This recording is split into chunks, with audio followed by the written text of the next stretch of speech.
We visited the solar park in earlier on, and again the issues of scale comes to mind. The investment is very high, and when you look at the size of investment and the cost impact in terms of cost impact and impact in tariff, that becomes very difficult for small island states unless it's heavily subsidized. For us, we can't afford that subsidy, and therefore the support in terms of the global community contributing to making this thing viable for small islands is extremely important.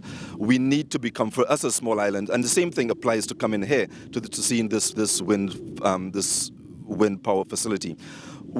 The islands, if the islands are going to make that transition, if the islands are going to be an example to the rest of the world of how this is going to happen, the fact that we are so dependent on very expensive diesel-powered energy, and if we're going to be a model to the rest of the world in terms of how this happens, there's clearly need for a lot more subsidizing of the development of these initiatives in our islands. Therefore, from that perspective, we're extremely grateful for the support of the Clean Climate Initiative and Carbon Forum in that regard, because they are helping us in funding deferring this initial risk in those investments, and deferring that risk is extremely important in these early stages. So that's one major contribution to making this even more possible for these small islands. We have a vision of obtaining 5% by 2020, but unlike Aruba, we have just started looking to renewable energy as a source, because we have been an island having fossil fuel as 100% dependency.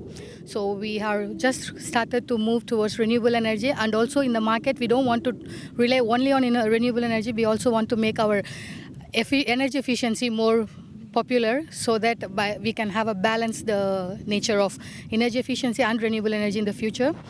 Right now we have about 1.3 megawatt of solar panels already installed as a distributed pattern, and also we have a 6 megawatt windmill in the go.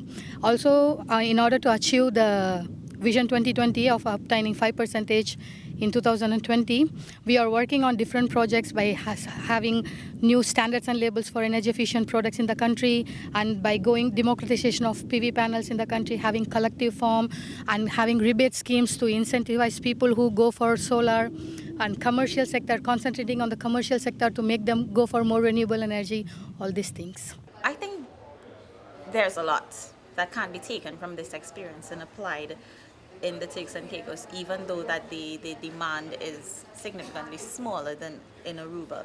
For instance, looking at your wind farm and the process that they described where the RFP failed initially, I think that in itself is a learning process for us. So it shows us that we still have to do some wind assessments before we move forward in order to prevent that sort of thing from happening. And I also felt that the solar carport was one of the most significant things that I felt could literally be lifted out of Aruba and done in the Turks and Caicos. I think that is an excellent model for the TCI to follow. I think most Caribbean islands would agree that Aruba is a prime example of what we would like to implement in our own countries in moving forward.